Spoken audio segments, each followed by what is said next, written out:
What's up, YouTube? It's been a little while since I did one of these types of videos with the red shelf. We'll call them the red shelf videos. How about that? But welcome to Donald Trumpets Vintage Horns. You're back or you're brand new and you're scared. But wait, don't worry. Donald's Trumpets, it's not nefarious. This is about brass and brass alone. Because what happened is my dad, when he passed away, left me a lot of really cool vintage horns.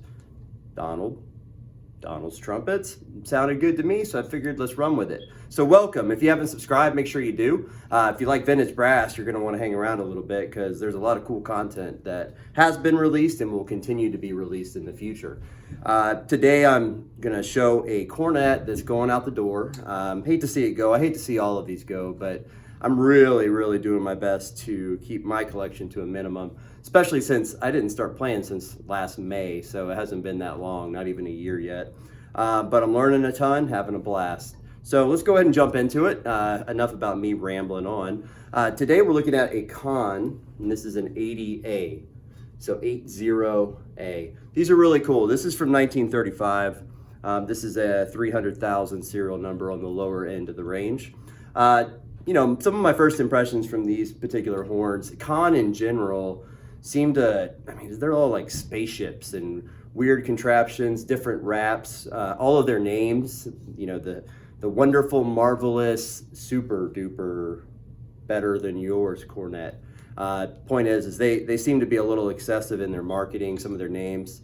But then we get all these alphanumerics, so 80A. If you're wondering what kind of model when you are looking at a Conn, a lot of times they have it written underneath the lead pipe or engraved underneath the lead pipe. This is a cool one. I was just watching something last night on the 20s and they talked about Art Deco, and I thought about this particular horn.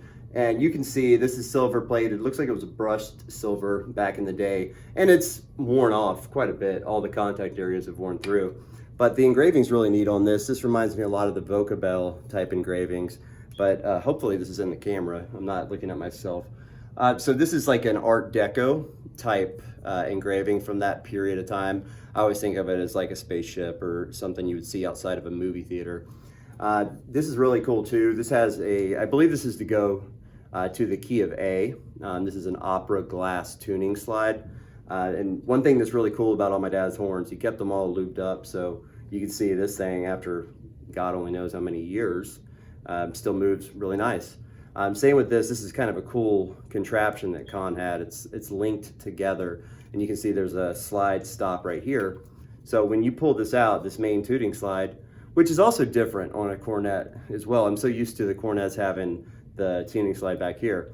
I guess this would be considered a long cornet, but if you notice, when you take it out, these two valves, they don't move very much, but they do move whenever you open them up. So that's kind of a cool contraption there. You know, as far as all the valves and slides, they all move nice. I did put number 3 valve oil in here, and I noticed it did make a pretty good difference.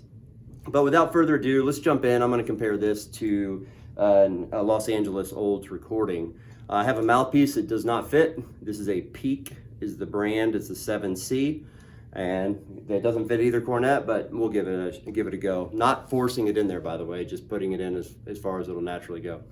All right, what do we want to do here? Okay.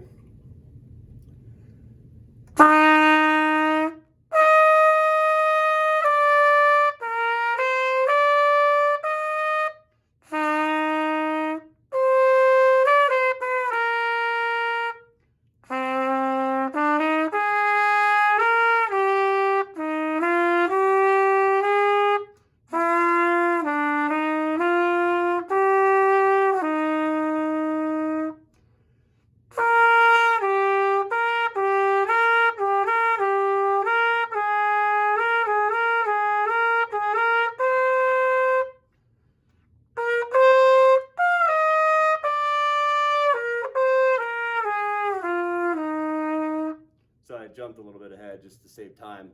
Yeah, it plays great. Hits the upper register for, you know, my limited experience. It does pretty well. But let's give a shot here on this old recording. I'll do a separate video. First impression, just on the form of it, this is a lot stubbier for sure. You can see this extends longer. This has more of a narrow profile. And one of the things about the old recording is that The lead pipe, it comes into the first valve instead of the third, like most cornets do. But again, I'll talk about this one on another day. So pretty though. Look at that.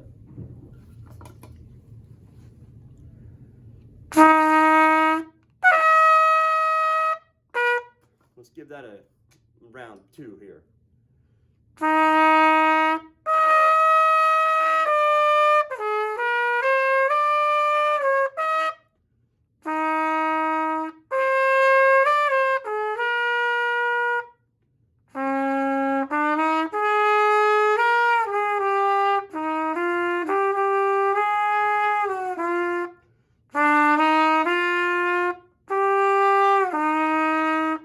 So that playing was a lot crappier than the other one I did.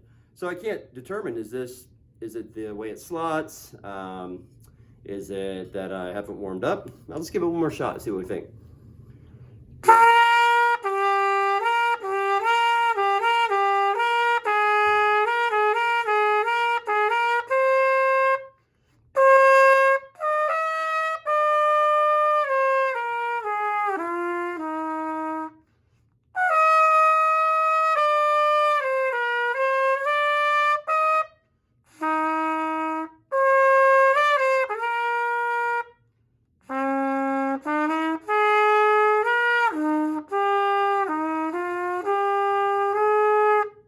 So I feel like the Conn is definitely easier to play. But let's give it a shot. Kind of train wrecked a little bit on some of that. Let's see if I'll do the same here.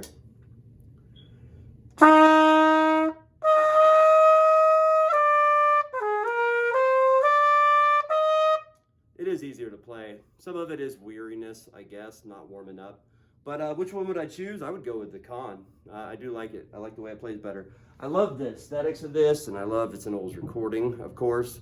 Maybe I just need to get used to it. No, but first impressions, they always are the ones that stick. So I'd go with this one, but it's got to go. Releasing it back into the wild to a happy new owner. So if you haven't subscribed, but you made it this far, you love Jonathan, or you like vintage horns, I'm thinking you probably like both, because you've been hanging out for a while. But nevertheless, subscribe. Go ahead and hit that button. I'll see you on the next upload. If you have any questions, comments, let me know. Thanks for stopping by, and that's about all I got. So, do we want to use this one? Okay. All right, subscribe.